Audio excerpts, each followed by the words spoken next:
त्यांच्या बायका म्हणते परवडत नाही.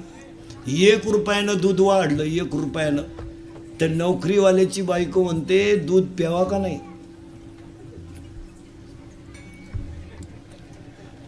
4 रविवार सुट्ट्या, 2 शनिवार तो नवरा घरी, 90,000 पेमेंट, 11ला जातो, 5ला येतो, 3 वेळा लगविल जातो.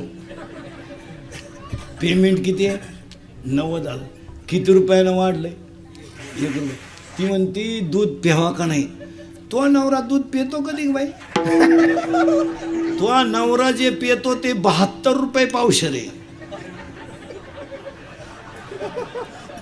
ते उलट तो आणून ठेवतोय फ्रीज मध्ये रविवारी हाल नको म्हणून. फक्त बोंबला त्यात लोक दुष्काळ दुष्काळ दुष्काळ फक्त दोघांनी भोगलाय बस. 1 शेतकरी आणि 2 त्याच्या दारातली गाय, तिसरा कोणला दुष्काळी.